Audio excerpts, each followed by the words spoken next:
For sailors, the Monhegan Race is about as serious as it gets. We're on County Girl, a Beneteau 36.7 skippered by Bill Newberry. He's Vice Commodore of the Portland Yacht Club.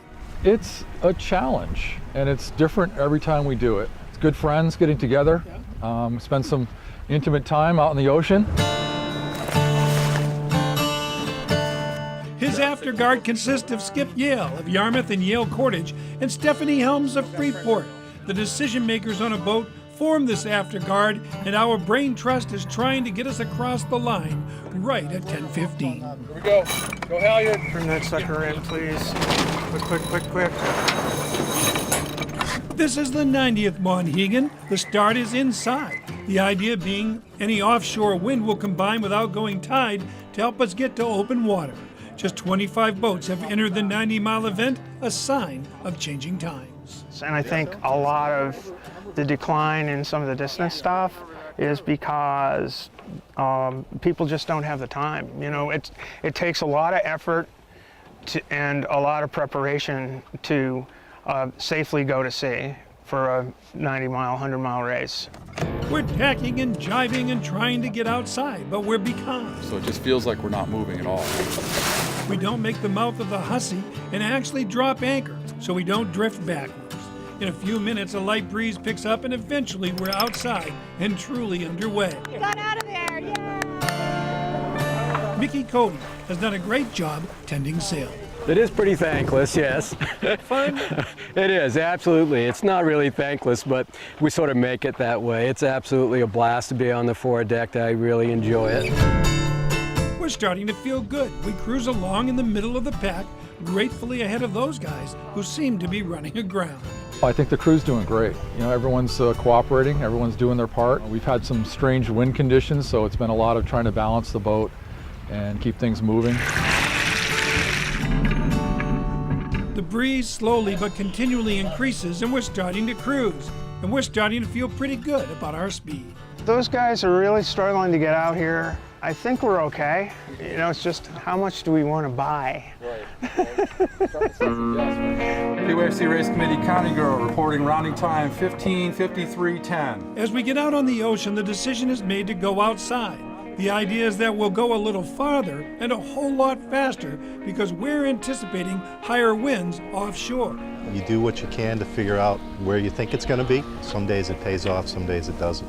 So it is certainly all about that. And you know, sometimes it's just sailing with what you have and what the wind will give to you. Down below, the actual county girl herself, Annette Newberry, is hard at work.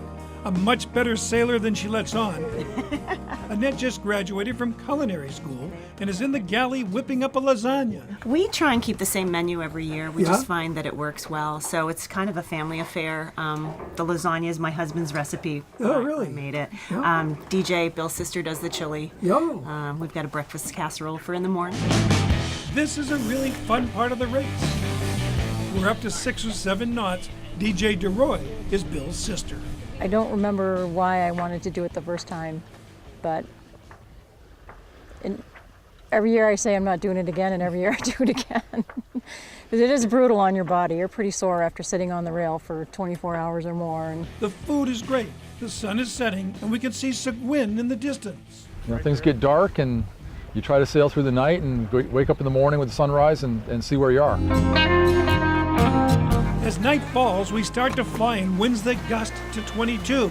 We're actually touching 12 knots when suddenly we stop with a thud. We're on the rudder now. We are in the line which connects lobster traps. Can you take the jib down? We are all wearing life jackets and are strapped to the boat, but Bill has to go over the stern rail and free the line. Just go, wherever you want to go. We're free. We're free. All right, let it go. Mickey, we're ready to go back up with the jib. We round Monhegan about 2 in the morning, 14 hours into the race. First light, equally beautiful in its own way, finds us 30 miles south. Mickey impresses me by being able to curl up and sleep on deck, if you call 5 minutes sleep. As for Seguin, you can see it all the way up and all the way back. They should call it the Seguin Race, because you'll look at Seguin all night. Every single kind of sailing is about the most zen thing you can do, because you have to be in the moment, you have to be responding, you have to be aware of everything that happens all the time. We're looking around for other boats, and there's a couple behind us, but this ain't good. The boisterous chatter of day one has dissipated as energy levels drop with lack of sleep and increased discomfort.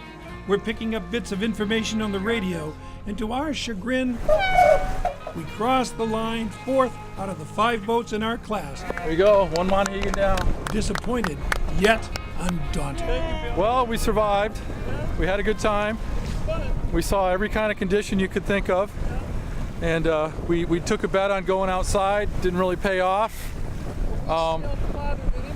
That's true. We probably did sail farther than anyone. Which is cool. We gave it a go and had a great time. Even on modern boats with modern navigation, Monhegan offers a wonderful sailing experience as it has for 90 summers on the coast of Maine. And it's wonderful to be part of such a great tradition.